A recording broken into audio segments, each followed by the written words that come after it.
There's a man by the name of Captain William Swenson who recently was awarded the Congressional Medal of Honor for his actions on September 8th, 2009. On that day, a column of American and Afghan troops were making their way through a part of Afghanistan to help protect a group of government officials, a group of Afghan government officials who'd be meeting with some local village elders. The column came under ambush and was surrounded on three sides. And amongst many other things, Captain Swenson was recognized for running into live fire to rescue the wounded and pull out the dead. One of the people he rescued was a sergeant, and he and a comrade were making their way to a medevac helicopter. And what was remarkable about this day is, by sheer coincidence, one of the medevac medics happened to have a GoPro camera on his helmet and captured the whole scene on camera. It shows Captain Swenson and his comrade bringing this wounded soldier who'd received a gunshot to the neck. They put him in the helicopter, and then you see Captain Swenson bend over and give him a kiss before he turns around to rescue more. I saw this, and I thought to myself, where do people like that come from? What is that? That is some deep, deep emotion when you would want to do that. There's a love there.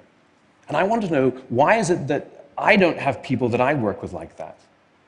You know, in the military, they give medals to people who are willing to sacrifice themselves so that others may gain. In business, we give bonuses to people who are willing to sacrifice others so that we may gain. We have it back, right? So I asked myself, where do people like this come from? And my initial conclusion was that they're just better people. That's why they're attracted to the military. These better people are attracted to this concept of service. But that's completely wrong. What I learned is that it's the environment. And if you get the environment right, every single one of us has the capacity to do these remarkable things, and more importantly, others have that capacity too.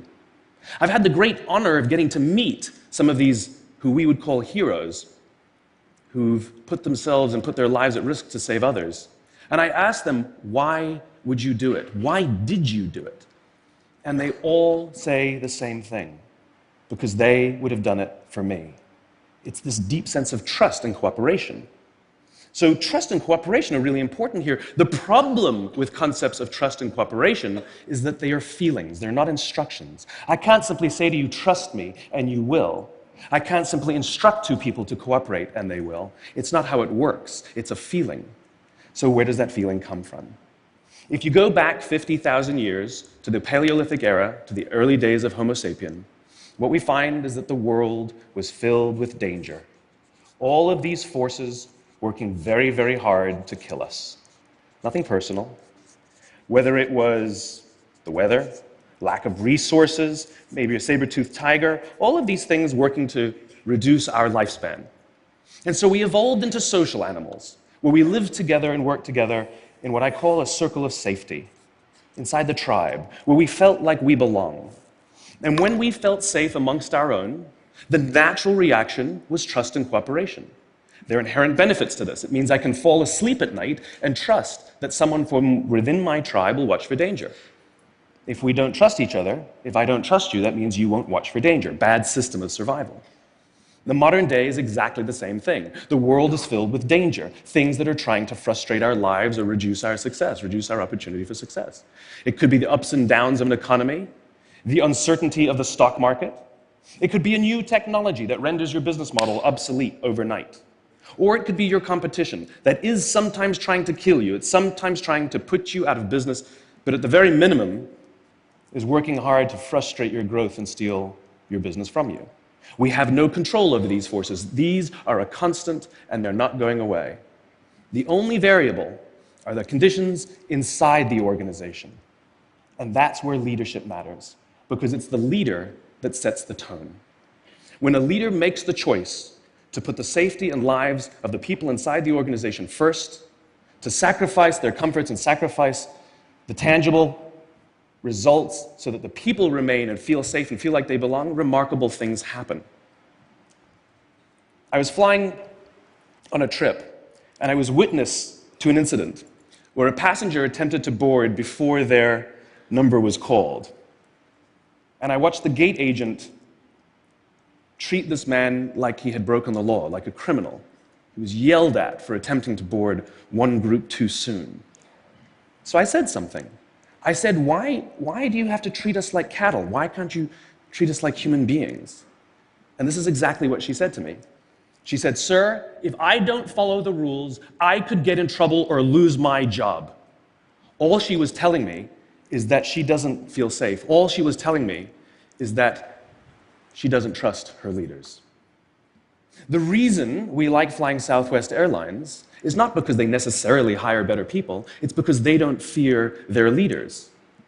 You see, if the conditions are wrong, we're forced to expend our own time and energy to protect ourselves from each other. And that inherently weakens the organization. When we feel safe inside the organization, we will naturally combine our talents and our strengths and work tirelessly to face the dangers outside and seize the opportunities.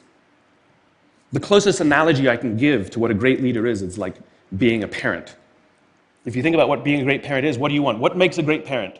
We want to give our child opportunities, education, discipline them when necessary, all so that they can grow up and achieve more than we could for ourselves. Great leaders want exactly the same thing. They want to provide their people opportunity, education, discipline when necessary, build their self-confidence, give them the opportunity to try and fail, all so that they could achieve more than we could ever imagine for ourselves. Charlie Kim, who's the CEO of a company called NextJump in New York City, a tech company, he makes the point that if you had hard times in your family, would you ever consider laying off one of your children? We would never do it. Then why do we consider laying off people inside our organization? Charlie implemented a policy of lifetime employment. If you get a job at NextJump, you cannot get fired for performance issues. In fact, if you have issues, they will coach you and they will give you support, just like we would with one of our children who happens to come home with a C from school. It's the complete opposite. This is the reason so many people have such a visceral hatred, sort of anger at some of these banking CEOs with their disproportionate salaries and bonus structures. It's not the numbers.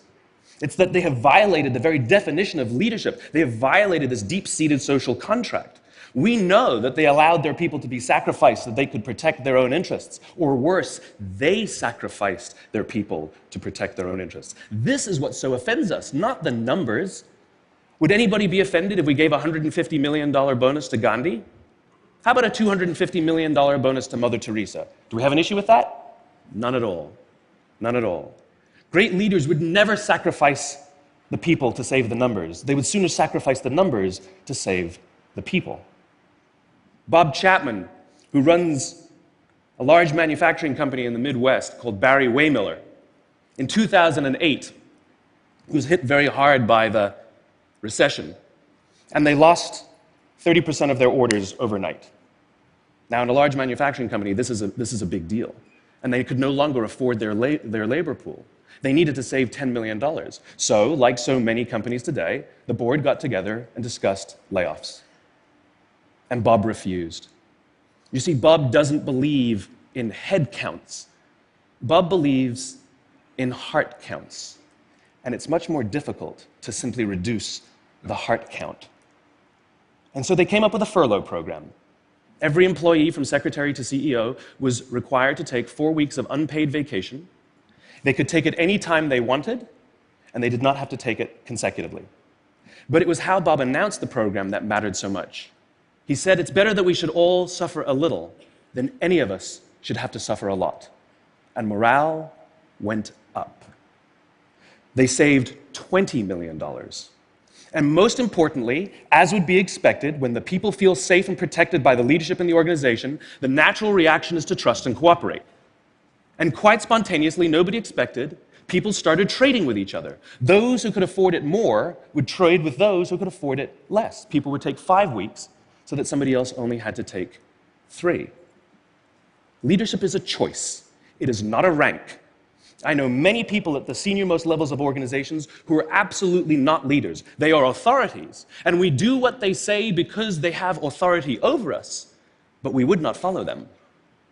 And I know many people who are at the bottoms of organizations who have no authority, and they are absolutely leaders. And this is because they have chosen to look after the person to the left of them, and they have chosen to look after the person to the right of them. This is what a leader is. I heard a story of some Marines who were out in theater, and as is the Marine custom, the officer ate last, and he let his men eat first. And when they were done, there was no food left for him. And when they went back out in the field, his men brought him some of their food so that he may eat. Because that's what happens. We call them leaders because they go first. We call them leaders because they take the risk before anybody else does. We call them leaders because they will choose to sacrifice so that their people may be safe and protected, and so their people may gain. And when we do, the natural response is that our people will sacrifice for us. They will give us their blood and sweat and tears to see that their leader's vision comes to life. And when we ask them, why would you do that? Why would you give your blood and sweat and tears for that person? They all say the same thing. Because they would have done it for me. And isn't that the organization we would all like to work in? Thank you very much. Thank you. Thank you.